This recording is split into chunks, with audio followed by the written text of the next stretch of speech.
Olá, seja muito bem-vindo à nossa série de lives semanais Antibiótico ao Vivo. Nessas lives, nós vamos falar sobre temas relevantes para destravar o seu raciocínio de antibiótico terapia. Assim, você vai passar a prescrever antibiótico sem medo, com segurança, durante seus plantões. Aqui o papo é de médico para médico. Eu sou a doutora Larissa Artuso, sou médica infectologista e professora universitária, e eu sei exatamente aonde você, médico, está travado na hora de prescrever o antibiótico durante o seu plantão. Então é por isso que nós vamos nos encontrar aqui toda semana com temas diferentes relacionados à antibiótico terapia para guiar o seu raciocínio em antibiótico. E hoje a gente vai começar com um tema super importante: os 3 principais passos que você precisa ter na hora de prescrever antibióticos durante o seu plantão. Isso é extremamente importante, porque já tem estudo mostrando que cerca de 88% dos médicos prescrevem antibiótico de forma empírica, pouco direcionada, pouco individualizada. E isso tem problema. Oferece risco para o seu paciente, que vai receber um antibiótico pouco específico para o que ele precisa, para a realidade dele, de forma individualizada, com as correções necessárias para cada caso. Mas também oferece riscos para a sua carreira, porque imagina, você prescreve um antibiótico para o seu paciente evolui com piora clínica, às vezes até para óbito, e a culpa disso foi de quem? Foi da falta de raciocínio, da sua falta de segurança e da sua falta de método na hora de prescrever antibióticos. Então, se você não quer passar por esse tipo de situação, ficar passando aperto na hora de prescrever antibiótico, essas lives semanais são para você. A live de hoje a gente vai começar com um tema super importante: os 3 passos para prescrever antibiótico. O primeiro deles é a hora que a gente vai escolher o foco, o agente provável para aquela infecção. Eu sei que tem situações que a gente vai estar diante de um paciente que nos entrega poucas informações clínicas e às vezes a gente tem que ir atacando com uma bomba mesmo, né? Pensando que a gente não entende exatamente qual o foco, os verdadeiros riscos daquele paciente. Mas essa é a realidade de uma pequena porção dos pacientes. A esmagadora maioria tem definição clara na anamnese, no exame físico e nos exames complementares de qual é o foco e qual é o provável agente envolvido naquela infecção. Então é super importante que você tenha esse raciocínio de forma muito sistematizada para que você não erre e não corra riscos na sua carreira e que também não ofereça riscos para o seu paciente. Esse primeiro ponto é importantíssimo. Quando a gente está diante de uma infecção de trato respiratório, vamos pensar numa pneumonia. O foco é completamente diferente e os agentes também do que se a gente estiver falando de uma infecção de trato urinário. Não adianta a gente querer usar o mesmo antibiótico, especialmente se a gente estiver pensando que às vezes esse paciente precisa de uma cobertura às vezes um pouco maior, um pouco menor. E isso, com um raciocínio clínico bem sistematizado, fica muito mais fácil e direcionado. O segundo ponto que a gente precisa pensar, a partir do momento que a gente definiu que sim, é uma infecção bacteriana, sim, eu já sei qual é o principal foco e qual é o principal agente. Então agora eu preciso entender quais são as individualizações que eu preciso fazer para esse paciente. Quem é o meu paciente?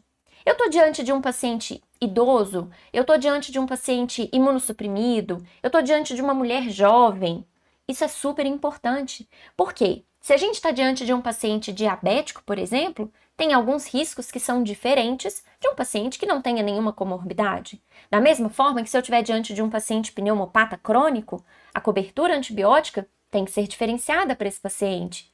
Se eu estou diante de um paciente que tem doença renal crônica, eu preciso saber exatamente quais antibióticos eu posso ou eu não devo prescrever para esse paciente. Quais são os ajustes que eu preciso fazer para cada caso. Isso é muito importante. Por quê?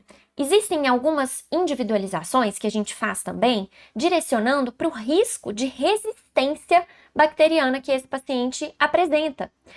Isso você já deve saber com muita clareza. Se o paciente já está usando antibiótico, né, anteriormente, recente, se o paciente teve internações recentes também, isso aumenta o risco de infecção por germe mais resistente. Se o paciente é colonizado por alguma bactéria multiresistente, a chance de uma infecção naquele paciente ser associada a essa bactéria é muito maior. E tem inúmeros outros riscos que aumentam a chance de ter infecção por germe multiresistente. E a gente ter isso de forma muito clara e direcionada no nosso raciocínio vai fazer total diferença. E por último, o que a gente precisa pensar de fato? Eu preciso entender qual que é a gravidade dessa infecção que eu estou tratando. Se eu estou diante de um paciente com uma infecção leve, o paciente não tem nenhum sinal de alarme, não tem nenhum sinal de sepse, eu tenho mais tranquilidade de tratar esse paciente de forma ambulatorial, com administração de medicamentos por via oral. Agora, se eu estou diante de um paciente grave, um paciente que tenha sinais de infecção sistêmica, tem sinais de sepse, eu não posso correr o mínimo risco de errar na prescrição desse paciente. Então, eu preciso internar esse paciente, prescrever um antibiótico endovenoso, mas não basta isso. Eu preciso entender qual antibiótico vai penetrar mais adequadamente naquele local que eu quero tratar, qual que é a dose específica que eu preciso para aquele foco e para aquele agente que eu quero tratar. Tudo isso precisa vir de forma muito clara, quase que medular no seu raciocínio clínico. Senão, você vai errar. Você vai prescrever de orelhada. Quando a gente começa a aprender, porque eu vejo que fulano faz assim, no hospital que eu trabalho se prescreve desse jeito, se trata dessa forma. E você vai aprendendo condutas viciadas, e viciadas no erro. E você está correndo risco, e o seu paciente também. E é por isso que hoje eu quis trazer para vocês, além dessa breve introdução sobre esses 3 passos, eu quis trazer um caso clínico, para a gente poder conversar e aplicar exatamente esse passo a passo aqui, de forma prática, para você direcionar seu raciocínio. Vamos lá? Vou compartilhar minha tela aqui com vocês e a gente vai repassar. Então, vamos lá. Aqui.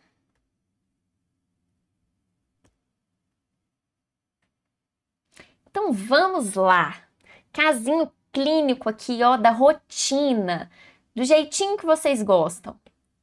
Ó, imagine que você está num plantão e chega um paciente homem de 68 anos, então eu estou diante de um idoso, portador de diabetes mellitus tipo 2. E há 4 dias ele vem com um quadro de febre, tosse produtiva, dispneia e de saturação, chegando a saturar 88% em ar ambiente. Lembre-se, esse paciente não é um paciente pneumopata crônico. Eu não estou diante de um paciente portador de um enfisema, de um DPOC. Não, eu estou diante de um paciente previamente rígido do parênquima pulmonar. Então, sim, ele está desaturando. E aí, na minha avaliação clínica, eu fiquei direcionada a um quadro de pneumonia, certo? Vejo um raio-x com o seguinte achado: uma consolidação lobar à direita. Pronto. Agora sim, eu estou identificando de forma ainda mais clara aonde é o foco da infecção desse paciente. Ele nega queixas urinárias, queixas gastrointestinais, nega quaisquer outras queixas. No exame físico não tem nenhum outro achado que chame muita atenção. E ele não tem nem internação recente ou uso de antibióticos recentes. E aí eu te pergunto, esse paciente, diante desse quadro clínico que você tem até agora, ele tem fator de risco para infecção multiresistente? Eu vou te contar um segredo. Vamos lá! Para a gente aplicar esse passo a passo, então. Primeiro passo que a gente precisa de pensar. Eu estou diante de uma infecção bacteriana, certo? Isso já está muito bem definido. Eu preciso definir, então, qual que é o provável foco e qual que é o provável agente dessa infecção.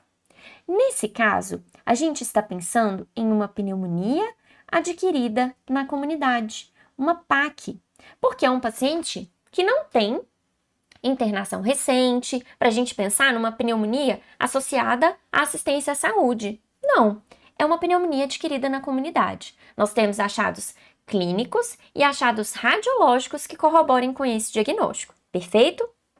E quando a gente vai pensar no agente para esse caso? Aí a gente precisa de pensar em algumas coisas. Primeiro ponto, o que é mais provável de causar uma pneumonia comunitária? são os germes típicos.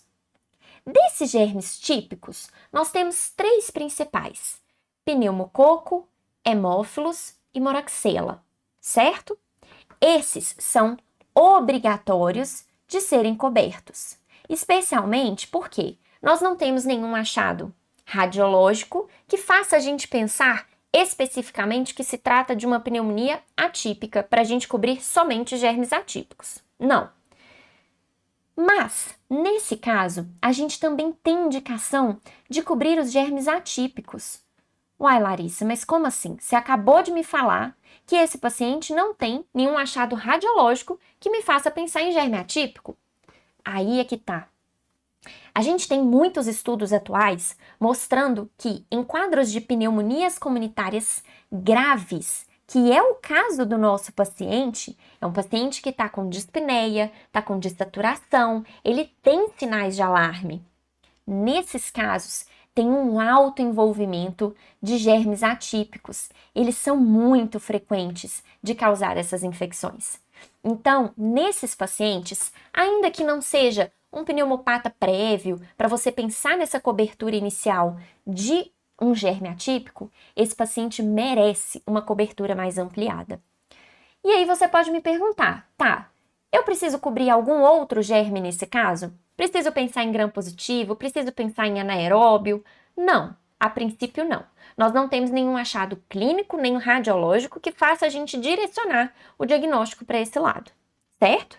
Se eu estou já diante de um conhecimento de que eu preciso cobrir germes típicos e preciso cobrir germes atípicos, eu vou para o segundo passo. Quem é o meu paciente? O meu paciente, nós vimos, é um idoso e diabético. E aí vem um pulo do gato para você. Eu tenho certeza que você não sabia dessa informação. Paciente diabético tem risco aumentado de infecção por germe multiresistente, simplesmente porque é diabético. Então, ele tem um alto risco de infecção por germe multiresistente. Nesse caso, eu não posso correr o risco de pensar em fazer uma cobertura simples, de um espectro super curto, super estreito, mas não é necessário que eu cubra germes hospitalares, pensar num acineto, numa bactéria produtora de ISBL, ainda não, fica calmo. Mas é um paciente que já tem um risco maior. Isso é importante para que a gente fique atento, principalmente com a evolução clínica desse paciente.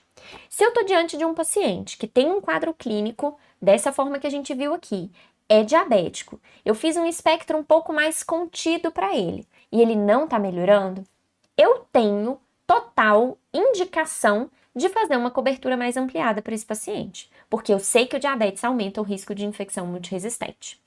Inclusive, já fica aqui o spoiler.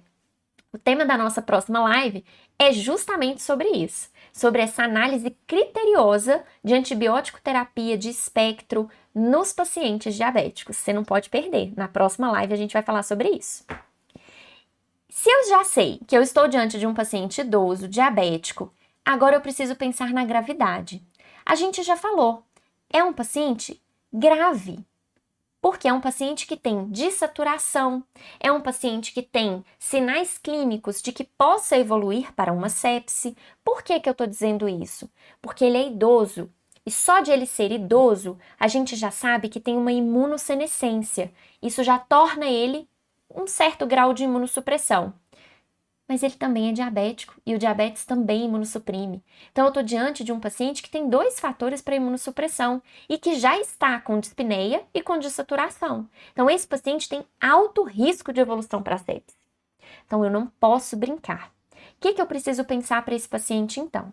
Ele vai ter que receber um antibiótico endovenoso. Você concorda? Eu não posso deixar de fazer um antibiótico simplesmente escolher uma via oral para esse paciente, sendo que a gente sabe que às vezes a biodisponibilidade desse antibiótico via oral não vai ser ideal como seria com um antibiótico endovenoso. Então, eu vou escolher um antibiótico endovenoso para esse paciente, em regime de internação. Esse paciente já precisa de UTI? A princípio, Não. A gente pode considerar manter esse paciente na enfermaria, desde que sob uma vigilância rigorosa da equipe médica, da equipe multiprofissional, certo? Ok, tô diante disso então. Então, e agora? Qual que seria, então, o melhor espectro antibiótico? O que eu poderia fazer para esse paciente? Eu já decidi que eu preciso cobrir atípicos e típicos, certo? Eu já vi que é um paciente que precisa de receber antibiótico endovenoso. Eu tenho certeza que vai passar essa duplinha aqui pela sua cabeça, ó. Ceftriaxona e levofloxacino. Eu tenho certeza que passou isso na sua cabeça, não passou? E eu vou te trazer uma seguinte informação. Esse aqui não é o melhor esquema para esse paciente. Aí você vai achar que eu tô ficando maluca, né? Mas não. Sabe por quê que não é o melhor esquema para esse paciente? Pelo seguinte, a gente tem estudos mostrando hoje que mesmo depois daquele uso desenfreado de antibióticos durante a pandemia, os pacientes com pneumonia grave, eles têm um melhor desfecho quando a gente faz uma combinação de um beta-lactâmico com um macrolídeo e não com uma quinolona. Eu sei que você aprendeu que para pacientes mais graves a gente acaba optando por quinolonas, mas não. A tendência dos estudos científicos atuais está para beta-lactâmicos e macrolídeos, mesmo em casos graves. A não ser que você esteja diante de um paciente que tenha claros critérios para cobertura de pseudomonas. Se você tiver isso, aí eu concordo 100% com você, de que esse paciente mereceria esse primeiro esquema antibiótico. Se fosse, por exemplo, um paciente que tivesse um quadro de uma fibrose cística, que tivesse um DPOC, aí eu concordo que talvez esse esquema aqui seria o melhor, pensando na cobertura de pseudomonas. Mas não, o nosso paciente não tem fatores de risco que nos façam pensar inicialmente em cobertura obrigatória de pseudomonas. Então, a gente vai fazer uma cobertura para ele com um beta-lactâmico e um macrolídeo. Poderia ser, então, uma ceftriaxona com uma azitromicina.